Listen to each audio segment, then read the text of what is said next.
Hi, everyone. This is Joe Stern with the F Stops Here podcast and videocast for you guys tuning in.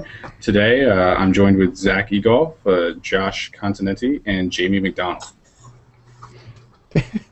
Hi. Yeah, Hello, it sounded everybody. really serious. I'm trying to be professional. It's not working. Except my last name doesn't have 3 syllables. I heard Oh, really? Continental. Yeah, Continental. Continental. I did not that's say what I continental. heard Josh Continental. blame the lag. I will blame the lag because I did not say that. Unfortunately, I'm not recording on my side, so I can't prove it later. We'll yeah. hear it later. Okay.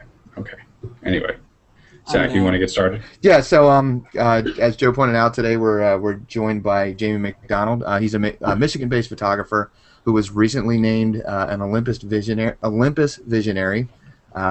He's a TPA member and has organized plenty of photo walk in his neck of the woods.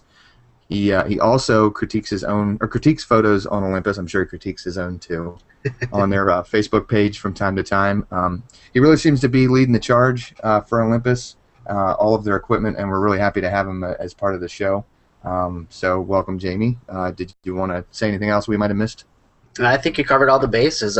Been doing a lot of writing for the Small Camera Big Picture website as well, and that website is pretty much dedicated to the mirrorless camera movement. And I guess you pretty much covered everything else, though, pretty well. Well, we're glad to have you here. Glad you could finally make it. Glad to be here. Welcome. So, kind of what we've been doing with new people onto the show is getting them to talk a little bit about what they've been shooting recently and some of the things for anybody that's not following you on your Facebook page or Small Camera Big Picture. We noticed you've been blowing up a lot of light bulbs. So, Yeah. So if you kind of want to tell us a little bit about what that is and. Sure. Like you said before, I'm based out of Michigan here, so it's wintertime. The skies are gray. It's cold out. It's not very inspiring most of the time for me. I like to be outdoors shooting landscapes or wildlife, and when the light's so flat and it's boring, I need to look for other things to do. So I don't remember where I saw it online, but I saw pictures of light bulbs that were being photographed as they burned out. Usually they were a broken bulb or a bulb that had a hole in it so that the bulb was no longer in a vacuum. So I just took it upon myself to start experimenting with that and trying to give that a shot to see how it works. And after a few trial and errors and no fires, I think I got it figured out.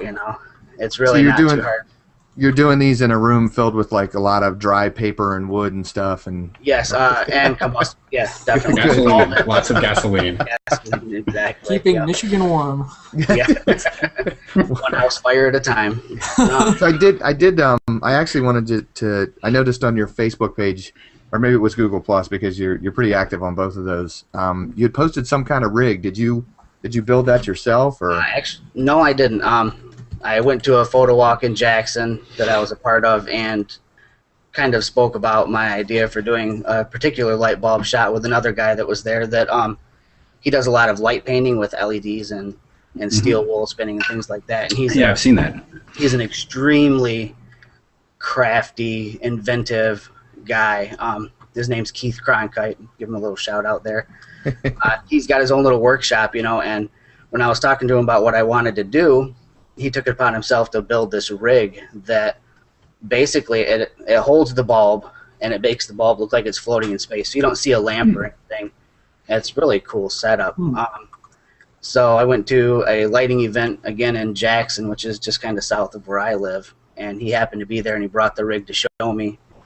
And towards the end of the little workshop, he said, "Do you want to take it home?" So he didn't have to pull my leg too hard. I said, "Sure, I'll take it." But I've been working with that. It's pretty cool. It makes the shooting a lot more fun because then you don't, like I said, you don't have a lamp in the photo. You just have a bulb floating there. That would terrify me to have to blow light bulbs up and just let them hanging out there. How fast do they normally go? They last probably a second and a half or 2 seconds. Okay. I'm shooting with the OMD, so it's 9 frames per second, and So you're just holding the trigger down and you're just letting it fly. Okay. Yep. I mean, like I said, through the trial and error process, I figured out that a long exposure doesn't work because the whole image is blown out. So after trying it once that way, I thought, okay, ND filter, so I put on like an 8-stop ND filter, Still didn't work, and I thought, well, hell, I should just be using burst, you know, and do a fast shutter speed. And sure enough, they seem to be working well. Awesome. Yeah, the photos definitely turned out really neat. I noticed some of them had a little bit of color to them. Are you? Yes. Yeah, I'm doing that with Nick Software's color effects. I'll do like a user-generated gradient, you know, 2-color gradient. Just add another layer in Photoshop and use Nick that way and mask out where I don't want it to be. It kind of adds a little bit more to it than just the plain white smoke or whatever. Nice. Very nice. So tell us a little bit about being an Olympus visionary, or whatever you can tell us about being an Olympus visionary. I can tell you whatever you want to know. It's pretty cool, you know. I mean, basically the gist of it is, you know, I'm a brand ambassador for Olympus, so I'm there to speak to their products. Lots of times I get a lot of questions from people about the Micro Four Thirds because there's such a strong push right now for Micro Four Thirds. You know, it's really developing, and so I just kind of put myself out there and make myself available to people to answer questions, or whenever I go on photo walks or any kind of meetups, I always bring an extra camera or two so that people can get some hands-on time with them. Obviously, it's easy to bring an extra camera or two when they are the size that they are. Right, yeah. I mean, I'll be traveling here soon, and in one small think tank bag, I can have my entire assortment of gear, and it weighs less than half of what my full-size gear did, so Wow. pretty cool. Meanwhile, I just upgraded bags and carrying around a small suitcase. Yeah, I saw the new bag. Gotta love the thing. I think the interesting thing is a lot of people are starting to pay attention to the quote unquote smaller brands now, I guess. Yeah, definitely. I test drove a Sony RX1. It's that little full frame camera that has a built-in 35mm lens. And I was sitting there going, I don't want a 5D Mark III. I want this. Like, you know, there's a lot of cool stuff like Olympus has and stuff that, you know, the Fuji and stuff. And I think it's cool that, you know, people are starting to pay more attention to the other products, because even I can get my Canon hole and forget that there's a lot of other amazing stuff out there, you know. Right.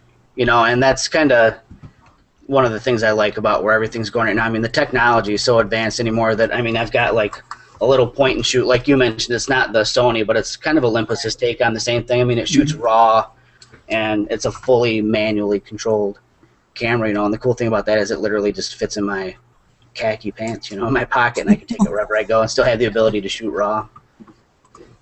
Right, and I know that Canon has like their EOS M, which is like their take on a mirrorless, but right. You know, I think the most I've seen people doing with that is really they're just using the adapter and putting, you know, like 600mm lenses on there just because they can. So it's just this comical, you know, comical camera. Roger Sickle actually did that. I think he put the Sigma 800mm, whatever that huge tank of a lens is. Oh, the Canon, yeah. And he put it on the EOS M just to do it, do it, you know. It looked ridiculous, but I guess it took good pictures. Yeah, it changes the handling of the cameras for sure. I mean, I've done the same thing with like a little Pen Mini. I put a 50-200 on it, and believe it or not, it actually kind of handles really cool. You know, it's different. It's not like what you're used to, but it does have a neat balance. The weight's in the middle, right? It's like right. The weight's actually under the lens instead of kind of like back on the camera. Yeah, and when you're on a tripod, it balances out so cool. I like it. I'm sure. Nice, very nice. All right, Zach, do we want to start the news portion? Well, before we get to that, let's just see if anybody's got any highlights for what they're shooting. Jamie, we'll start with you since you're the new guy here. Are you shooting anything in particular this week, or just more fascinating, trying different things and blowing stuff up? And it's pretty much doing different things. I'm kind of stepping out of my comfort zone. I've been doing a lot of time lapse with the trigger trap. Oh, nice. Which is pretty fun. You know, I've never really experimented much with time lapse, so I'm learning a lot, making a lot of mistakes and a lot of failures in the process. But that's about what I've been doing with the gray skies here. Yeah, and I saw you just posted an article up on Small Camera Big Picture with your experiences there. So right. We'll make sure we link to that as well, cool. Just so people can read it. That's a neat little toy. Yeah, it's fun. So, how are you actually assembling your time lapses, if you don't mind me asking? Oh, geez, it's so ghetto the way I'm doing it. I'm just doing it in QuickTime Pro, you know. Oh, okay. I Just That's- open up the image That's sequence that really way. not that ghetto, actually. Okay. I should what I show you the used. free program I downloaded for my Mac. Nothing could be more ghetto. You know that time lapse that you linked to, Joe? I think was it Sunday, the STS 132 time lapse I did. Yeah, that was done in Picasa. Oh, Really? wow. Yeah, Wow. that's Yeah, that ghetto. I've So done only- stuff in the only iMovie, time and lapse that's I've brutal. put online. But yeah, that was done in Picasa, and that music was actually mine that I recorded to a hard disk recorder I have at home on a piano without a sustain pedal, so I sustain with a knob on the keyboard. So yeah. Holy crap. That's impressive. That's why I have analog in my Twitter handle name, because everybody always calls me analog. Yeah, Right, and we have to wage war I'm against digital pilot, hands-on. right? Yeah. Anyway.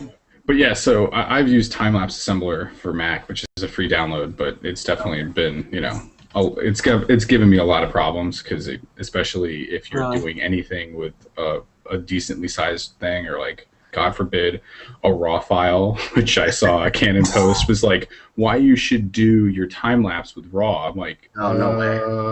What? Like, Yeah. I mean, When you have 16 gigs of RAM on your computer, yeah, and 500 gigs of memory cards, go for it.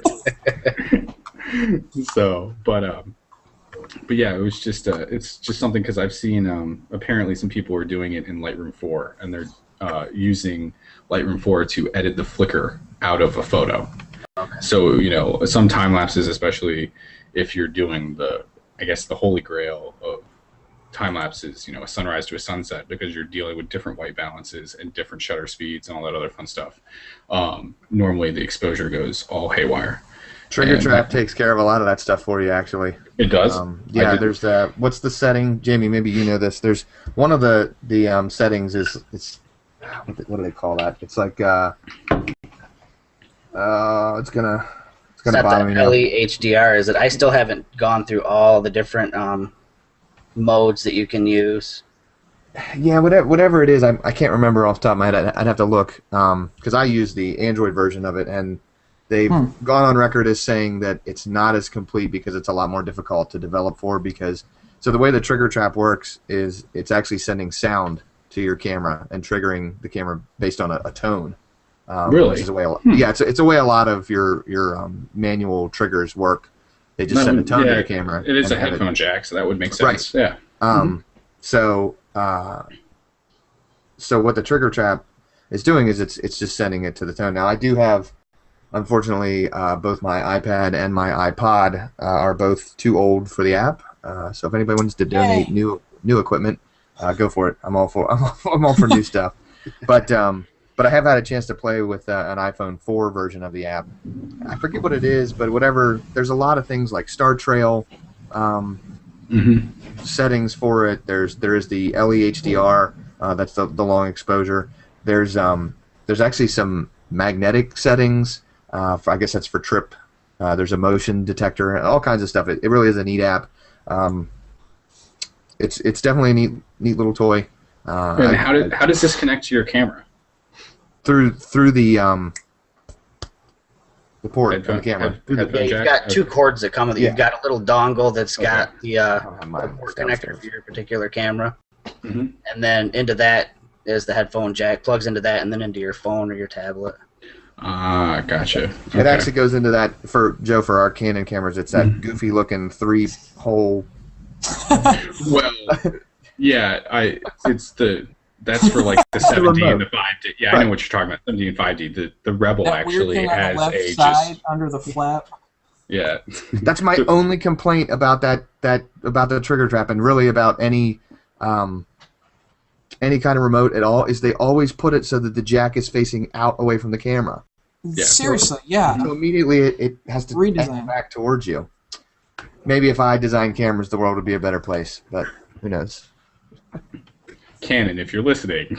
Hire me. Man. Hire me. Sponsor. But it is a really neat toy. I kind of agree with Jamie in what you said in your article. It does seem like it needs some sort of Fastener. something. I actually have a daisy grip that I use for some of my little kid photography. Yeah, I've seen that. Yeah, it's just like a hand that you can hold a cell phone or anything in, and it would grip it like that, which is great for the audio portion of the show, that you can see exactly what I'm doing. He's holding it horizontal. Yeah, but it'll grip it, and then you could just turn it around and face it at you or whatever, or anything like that. But yeah, really cool. So awesome. You guys shooting anything else, Josh, Joe? Josh, go ahead. Go ahead, Joe. Oh, okay. So, let's see. This weekend, my buddy Ryan Cantwell's in town. So we'll probably be shooting something, probably not related to St. Patrick's Day. It'll probably be after St. Patrick's Day. Is that this weekend? Yes. Awesome. Or at least the parties are. Will that be on film? I probably might shoot a little bit of film. I brought my camera to work yesterday to kind of take pictures to and from me walking to the train station. And I think I'm going to do it later this week just because there's some, I just catch some nice stuff. And instead of taking pictures with a camera on my phone, which is even worse than it was a couple days ago, it's nice to have the ability of, taking some nice pictures when, I see them. In San Francisco, it's a little bit easier to do. No offense, Jamie. I'm looking at a couple of things. I've got a couple of projects in the works that I'm looking at trying to do. Nothing in particular this weekend. Just going to actually try to bust out my camera and do something. I've got a lot of family stuff. Trip to IKEA Saturday, and I hate that place. Don't eat the horse. Huge. And I'm so bummed. stuff Those like meatballs that, were so good. They were so good. Tasty horse. And so now you know what mystery meat really is. It's horse. Yes, mystery meat is an animal that's more rare than a cow, but they somehow have more of it in there than a cow.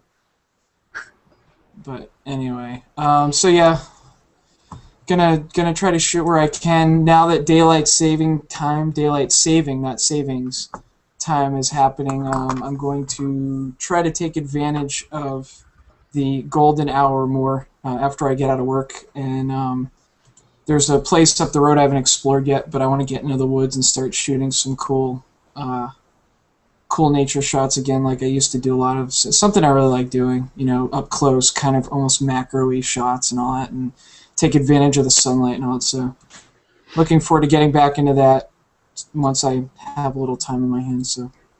So what are you stowing away on SpaceX and Google Hangouting us from space? When is that going to happen? Because we probably should schedule that now. We're all free.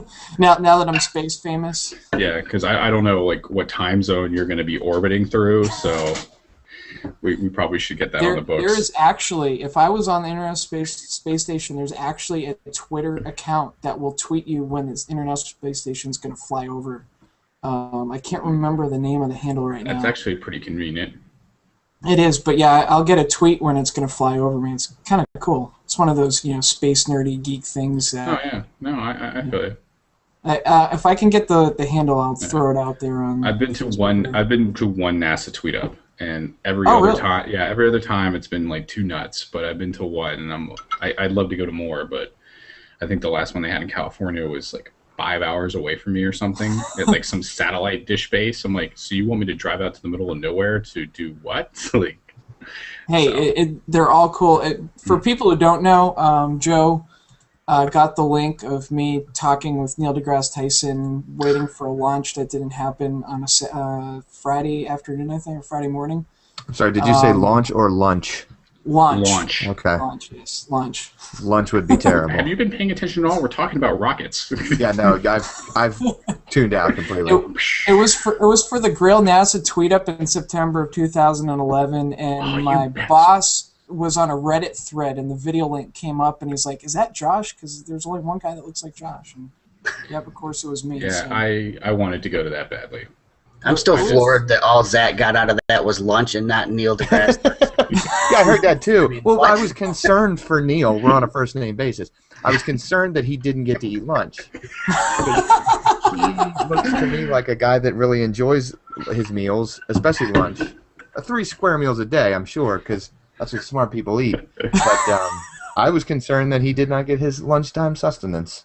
Oh, yeah, I know. No, we didn't eat lunch till later that day anyway. We were out there for a while, and they scrubbed it because of upper level clouds. So even though it was a beautiful day out. Scrubbed lunch. Yeah, scrubbed lunch. they scrubbed the sandwich for you. I like a good clean piece of bread. Yeah, scrub the bread right off. Taste the bread. Yeah, so Josh, I actually had the chance to go to Pilot Day at the Smithsonian, the one in the Udar-Hazy.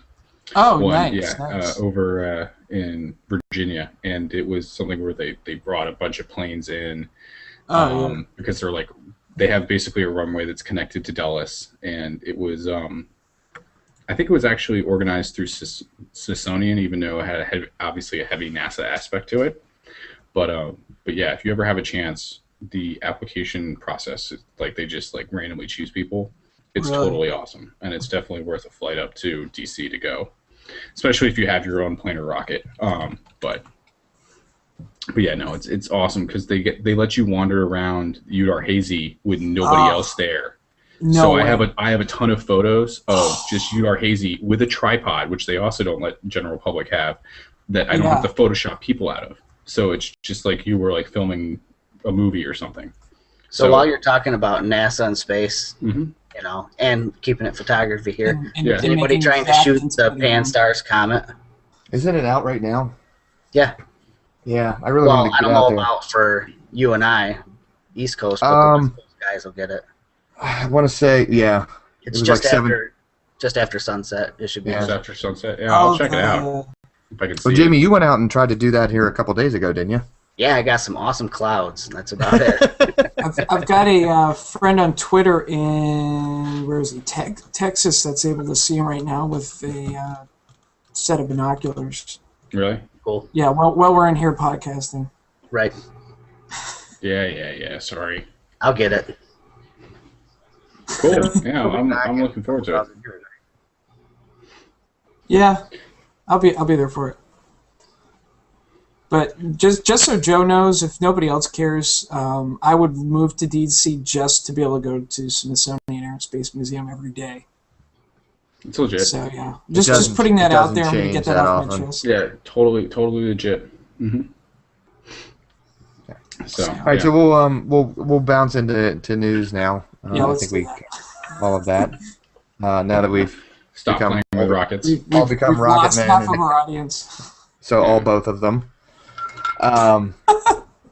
So we just have a couple of news stories that we wanted to discuss tonight. The first one Joe brought up. There's a new marketplace that's out. I believe it's pretty much on the West Coast for right now, but I'm sure it will be making its way over. First on the West Coast. Right, or Florida. And of course, all of my East Coast friends are going to yell at me for that comment, but when it comes to tech, it's usually both of them. One of us, Joe, one of us. So this is actually, the marketplace is called Our Spot, and what they're trying to do is create a marketplace for hiring amateur photographers. The basic premise is if you consider yourself an amateur photographer, you can put yourself up on this website, and people can come to the website and hire you as a photographer for their parties or their engagement shoots or whatever. The interesting part about this really is that the pricing structure that that Our Spot recommends is a little appalling, I think. It's kind of a good word for it. That's a good word, yeah. Yeah. The site suggests $10 for a quote-unquote fun shoot, $25 for standard shoots, and $100 or more for custom work. Now, Our Spot does go on to say that it is ultimately left up to the photographer and the client for how much they plan on paying for the services, but they do get an 8% cut of whatever. Which is even more ridiculous. Yeah. 8% out of $10. Woohoo! I'm going home rich. So, Joe, you had a point before we started recording that you kind of had said. If you wanted to touch on that. I've already forgotten that. To be totally honest. So, what do you guys think about this? I mean, it sounds like a website full of disappointment for clients. I'm sorry. It really does. So it's a precursor to youarenotaphotographer.com? Yes. Oh, boy. I mean, I'm sure that there's talent there. I know there is. There always is at that price point. Everybody starts out somewhere. But I think when you market it that way, you're inviting every AMWAC out there and every person who just got Instagram, to show up with an iPhone and shoot an event or something. It has a bad smell to it. So for people who don't know what AMWAC is, can you define AMWAC? Another mom with a camera. Yep. Oh boy. Oh boy. That's my second favorite, right behind PebCac. I hope I'm not killing viewership by saying that. But. No, it's perfectly all right. But no, yeah, I mean, I would agree that it's something where it's putting a very negative price pressure on legitimate professionals in the market. And I mean, yes, I understand that it's basically a photography specific Zarly, for instance, but I don't know if it's necessarily a good way to do it. So I'll play devil's advocate here for a second. I think, which you're very good at. Yeah. So there's got to be a counterpoint to every one of your points. It's fun. I think what you're going to see coming out of this is a lot of you're paying what you're getting what you pay for, and I think if a person is how do I want to I think if a person is not interested enough in their photography to hire somebody from a website like this to cover a major event, then they probably don't really care about the photos.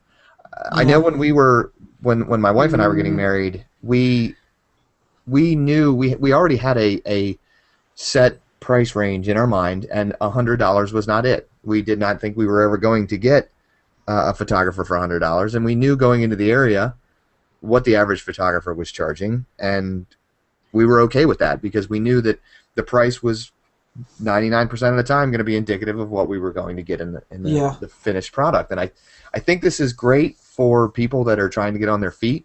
I mean, like Jamie said, we've all started out somewhere, and we've all probably done the free shoots for friends or family, or even heavily discounted. I mean, my first wedding's coming up in July, and if I was to actually say in public what I was charging for it, it would probably make some people sick. But you've got to start somewhere, and I've already gone on to booking a second one and potentially another one later in the year, where the rates have gone up a little bit because once you get past once you get past that barrier of your comfort zone, you're going to have a lot more experience and the ability to charge what you get. So if somebody wants to go on here and bring themselves down to a level of charging $25 for a standard shoot, then more power to them. Shame on the photographer for not recognizing that if their talents are good enough that people recognize their skill, that they could get more money for their time and effort. I mean, really, when you break it down to it, I've posted on a number of occasions, little infographics and everything else on my Facebook page talking about, you may think that I'm only going to be at your event for 2 hours, so I'm only worth $25 to you.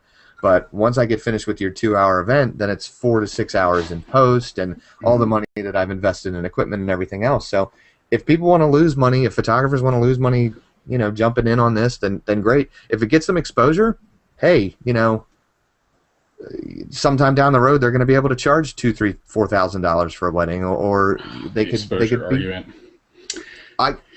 But they're still charging. That's the point. Yeah, I know that's true, and I think that yes, that part is good. But I would also argue that, and this is aside of professional courtesy, which you were talking about before, that it's just the way that they're marketing it is not indicative of the price. Like if you see some of the images on there, I mean, they're marketing it like you would be charging, $400 for an engagement absolutely. Shoot. Absolutely. And so that's my issue, is because honestly, it's like if you want to see what a $25 shoot looks like, you should probably market it that way. Yeah. Because if not, then you are basically setting up the photographer to fail, no matter what he does. They should structure the site so that it doesn't even advertise. It doesn't give any indication of price whatsoever then. You know what I mean? Mm-hmm. Right. If you're throwing those kinds of numbers out there, you're you're getting these kinds of discussions going about your site. Just leave it up to the photographer, I guess, is kind of how I look at it. And for our audio listeners, what I've done is popped up their splash page. Yeah. There are pictures on this site that are professionally done. So Yeah. they're either stolen or Right. people are just saying, I'm going to use this as another way to get my name out there. You know, there's no guarantee that if I click on a portfolio and, you know, let's see if I can actually get to the person, that they're going to be charging me $100. Incredibly enough, the first one I click on that looks like they've got some decently professional shots done, they have no photo shoots booked. Yeah. So I mean, I don't really see, especially looking at these examples, ones I kind of just chimped a second ago too and on it, but I don't know. I think the website is par for the course with how everything's going, but I don't. When I say how everything's going, I'm talking about like the general photography world in general, like where everything's going. I mean, I half expected to see something like this pop up at some point, but I don't see the people looking for those kind of pictures like that, especially that portfolio you just pulled up, going to that site. They're going to either be doing the hardcore research or word of mouth, or they're going to do something else that gets them to the photographer they're looking for. I mean, Zach, you made a good point. Like me and my wife were looking for a photographer, and we knew kind of what we were shopping for. We kind of gave ourselves a budget, and we knew we were going to pay something for our pictures. We weren't going to even back, was it 7 years ago now when we were looking, 7, 8 years ago when we were looking at our wedding photographer and stuff. I mean, the pictures are okay now, and he did his best, and they're great for that time. I've got no complaints. We got really good pictures out of it and all that, but we knew we were going to have to put some money down, and we found him. We went to wedding expos and everything, but we found him through kind of a word of mouth reference, and we went with this guy. And so I don't know if the website is lining up with the offering, and if the offering should even be there, like the offering being the photographers. I think this is another experiment that's either going to really fail or really succeed, and then maybe the price point changes. Maybe they're experimenting with the prices, but I don't know. It's up in the air for me. I mean, would any of you guys put yourself on the site? How about that, Zach? Would you? Yeah, I'd like to argue a nice devil's advocate counterpoint. So I was actually, I've unfortunately, it is only out in like San Francisco and Los Angeles right now. I was actually going to sign up for the purposes of the show just to see what kind of clientele would come into and look at my work, and what kind of, it would probably be tough to take some of them without laughing. I mean, it's terrible to say, and I get that people have budgets, but for a lot of, would I do a fun shoot with a couple of friends for $100? Absolutely. Yeah. Absolutely. Yeah, would I do a wedding for $100? Not a chance. Yeah. Not a chance. I made that mistake. I did a $100 wedding, and I even rented some gear for it. I tried to go all out for it, and to be honest, even when you're just scraping by and just trying to get, basic images for somebody who really didn't have money, even $100 was really tight, and I really didn't get what I really wanted to do, because I was really limited. And so after that, it just kind of woke me up, and I'm like, never again. Like, either I'll go all out for a friend, but after that, it's going to be like, a wedding. I need a little money, and money actually makes the talent happen. You get limited by what people can give you. So I think don't crimp your talent by limiting yourself to $20 shoots either. So it may be a great way for some people to start, but I don't want them to end there. If that makes any sense.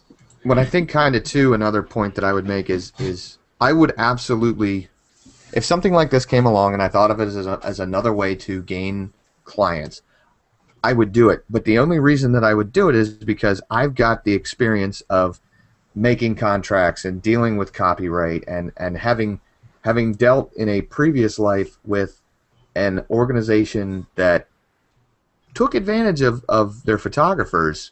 I was on the receiving end of that, and it was a really probably painful lesson to learn, but in hindsight, I wouldn't be where I am today if it wasn't for that. Yeah. So taking that hit early on, is something that was probably worth it despite the financial lacking. But, I think it's a great place for people to get started. I think the potential exists for established photographers to maybe find some kind of market in it. I don't think it's the end-all be-all answer for photography. I think ultimately, kind of like what Josh said, word of mouth and just getting yourself out there. I mean, look at the four of us. Not that we're the power gods in all of this, but I think we kind of speak well on photographers that are heavily involved in social media. I mean, most of my client work comes from social links through Facebook or Twitter or things like that. And I mean, Jamie, how much did social networking come into play with all of the connections that you've made? 100%.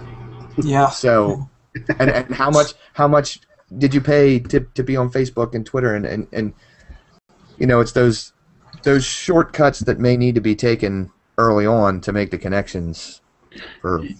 Yeah, so I'm going to offer a really annoying counterpoint here, and I'm going to preface it. Yeah, I'm going to preface it with saying that I am not against people getting into this industry. I started out recently ago, so it's not like I'm anti-new people like some photographers are.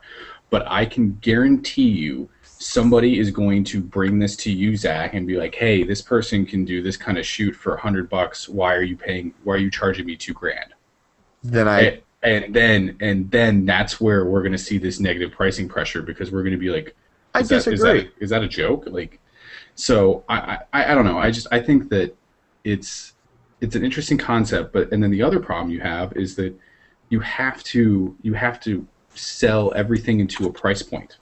You can't say, hey, this is going to be a ballpark range and talk to me about what you guys want to do, and then we'll go from there. It's, I'm charging $300 for this type of shoot, period, which may or may not be the case. I don't necessarily know that it would corner me into a pricing structure. I think if somebody was to come to me and say, I can go hire Johnny Photographer for $100 because I found him through this website, then I would say, go for it. If that's right. Here's what I can do. Here's my rates. I just recently had a client not even respond back to my estimate that I gave her because she found somebody cheaper. Right. No, it happens. I'll be honest. For me, I haven't booked a single wedding this year, but I honestly feel better, and I feel as better a photographer for the weddings I haven't booked, because I would have been chasing weddings that wouldn't have been great for my portfolio just to get a little money, if that makes any sense. And if anybody that loves me or knows who I'm talking about is watching, it's nothing against you, but it was like there's a wedding and they could only afford $200, and it was a couple I really wanted to do, but I had to drive 85 miles, I think, one way, and $200 ain't gonna cut it. Now, if they were right up the street, like right up in the road and right after work or something, I was just gonna go up to the beach and shoot pictures, maybe. But it's kind of like I almost feel better for the ones where I was just third shooter, made $25 an hour, got to hang out, got free food. Those were learning ones. It didn't take more time than me just being there and earning money there. Right. But beyond that, when it comes to doing weddings myself, I almost feel better for the weddings I haven't booked, because I would have like Zach said, if they find something cheaper, let them go there. It's not really a loss so much, because chances are somebody else out there is looking for somebody that's got the money, and just a matter of making yourself. Everybody has their own budget, and I think I've introduced you to Zach as a possible second or third shooter. So yeah, I mean, from a professional courtesy standpoint, I think that's a totally different story. And there's I have you're no always problem. What? You're always going to have people that will be okay with booking photographers from a site like this, and you're always going to have people that aren't. Right. Yeah, no. Just absolutely. like you're always going to have photographers that are okay shooting at these prices, and you're always going to have photographers that don't. That's really kind of what. And it just makes it gives us the ability to complain about it on a podcast. And I mean, to that I am eternally grateful, because otherwise what else would we have talked about? All right, so we'll move on to the next. I'm not complaining, just for the record, not complaining about anybody that charges $25 or $10 or whatever. It's on their own, and there's plenty of people trying it, and you'll find this in any industry. So. Yeah, you got to do what you got to do. But yeah, it's just that, normally I just see the pricing structure like you start out shooting stuff for free and deeply discounted, and then eventually you start going up. And Josh, I think that's what you were saying is that hopefully people keep going up and raising the rates as applicable and not go down and be like, hey, I can only charge. I'm only. My friend mows lawns, and he does a ton of lawns. How and dare he? I know, right? Just kidding. But no, he's an awesome dude and all that, and there's so many people. I live in Florida. There's like every other person mows lawns, and some people are the ones with the lawnmower that go across the street and do the neighbors. And we're gonna get so much flame war on this Florida comment. He's the guy that has like the just bought like a 5D Mark II or something, and he's doing the basic stuff, and he's got a couple of big accounts that he does and all that, and he's making his money and he's keeping up. He was able to get a new truck and stuff and all. But I helped him out over last summer, and I just was noticing like he's friends with a lot of the other guys that mow like even yards next to him and stuff. And I think that in the general scheme of things, it's easy to forget that there's enough for everybody. You just kind of have to find it, and you kind of like have to almost. I hate to sound like the kumbaya person in this conversation, but get along with everybody else, and everybody's gonna do their own thing. And some old lady's gonna want her lawn mowed for $25, and some other guy's gonna pay $80 for the full trim and everything. And you can interpret what I said however you want, but. I think that's a great advantage of the way that social media has done stuff, because I can guarantee you, if in all three of your geographic locations, if somebody asks me for a photographer, I'm going to recommend you guys. I'm not going to say, oh yeah, I can fly out there, but like, no, go talk to Josh or go talk to. But he's secretly going to say, he'll only charge you $100. No, well, Zach, I recently recommended a classmate to Zach for an engagement shoot, and now I'm going to reply to her on Facebook and be like, make sure he doesn't charge you over $50 just to make your life a little bit more fun. But yeah, I think that's an important part of the. Well, I kind of feel like the people that are going to spend the $25 for a shoot, they're never going to hire you anyways. But I guess my take on it, though, is that I'm always looking out for the customer. I mean, if you can, I'm the kind of person that's going to want to convince them, you know what, okay, you have $25 for this shoot, save. These are the things that are going to last forever. You know what I mean? People are so wrapped up on spending a ton of money on a dress or a cake or, a trip or whatever it is that's going to be. But that stuff's gone.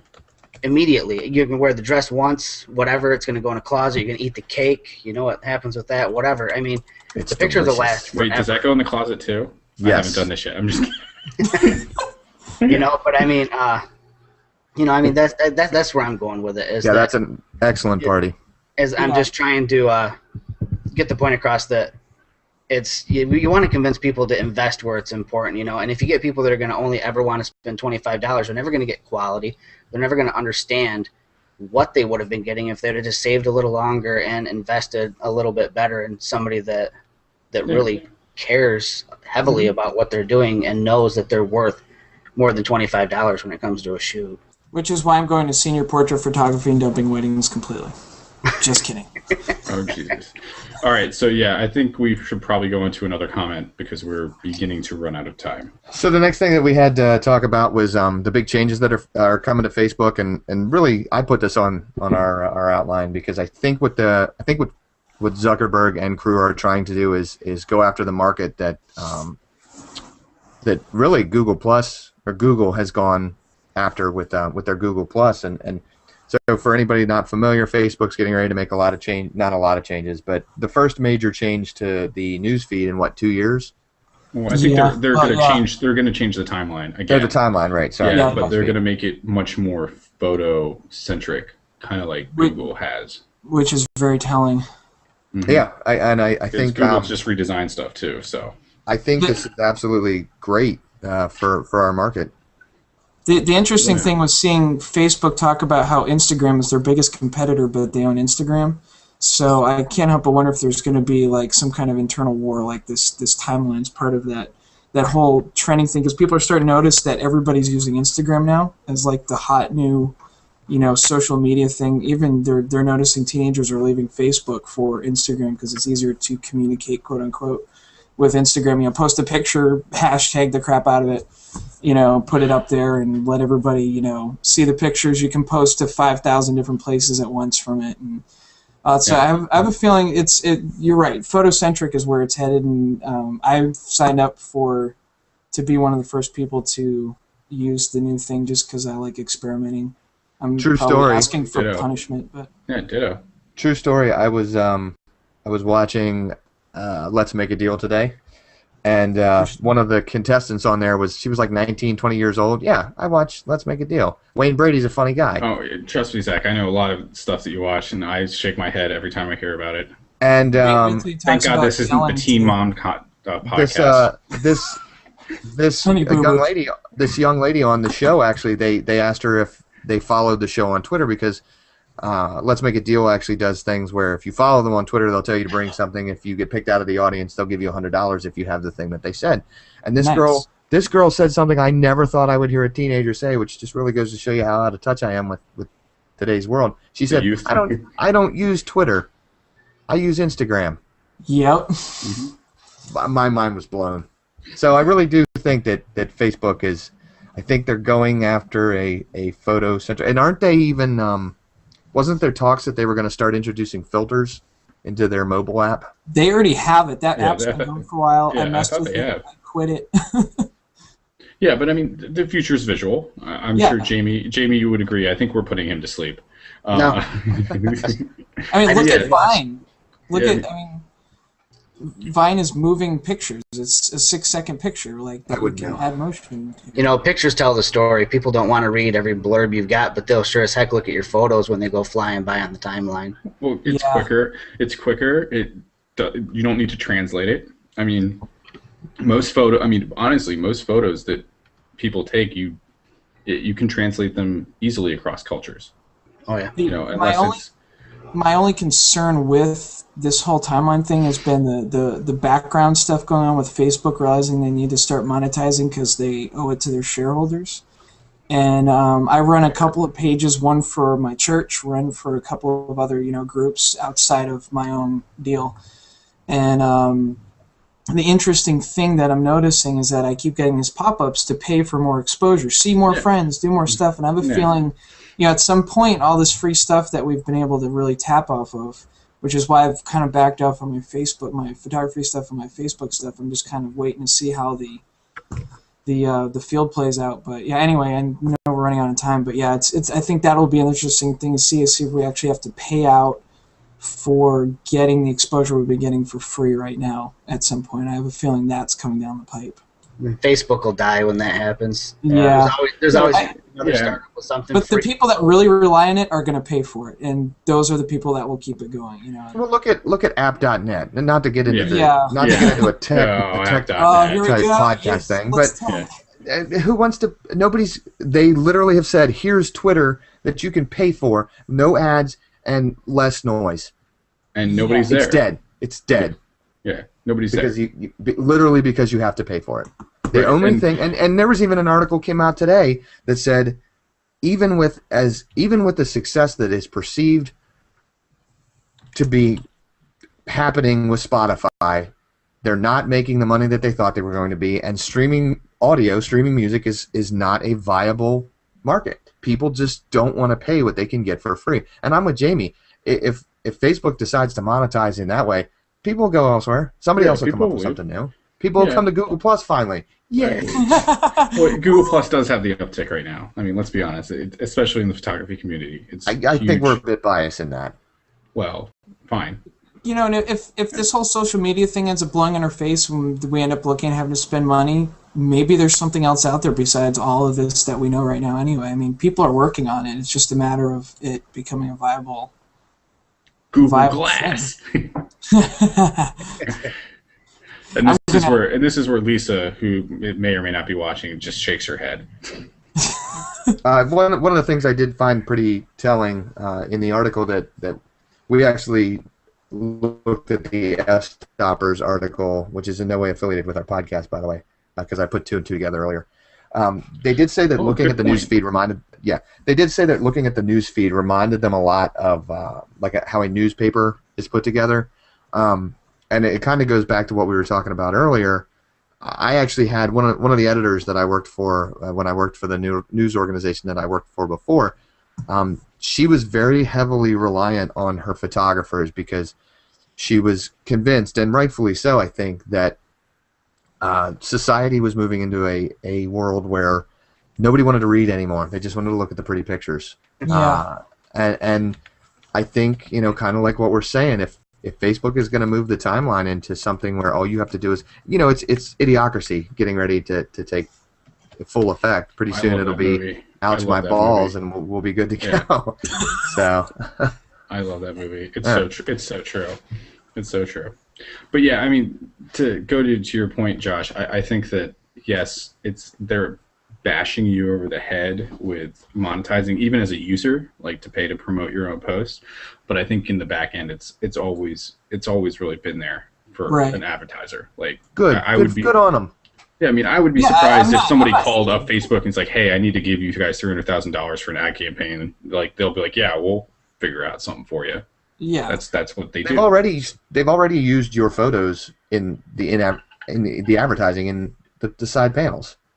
Yeah, so but good on them. The fact that they're actually, without me giving them really a cent, I'll let them use my pictures because they're actually deep freezing all the pictures that I won't look at for the next 10 years, and they're actually making a concerted effort to save all the stuff I've saved since I started Facebook 8 years ago or however long it's been.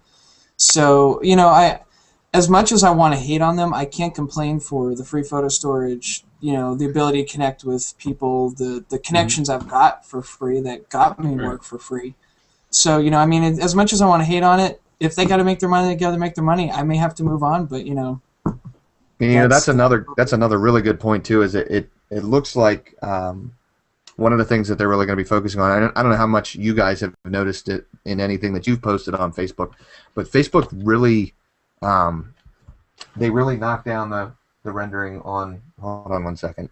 Hey. We're gonna mute him. Oh, wait, no. Okay. What? Oh, I was going to mute you, but you... so close. Yeah.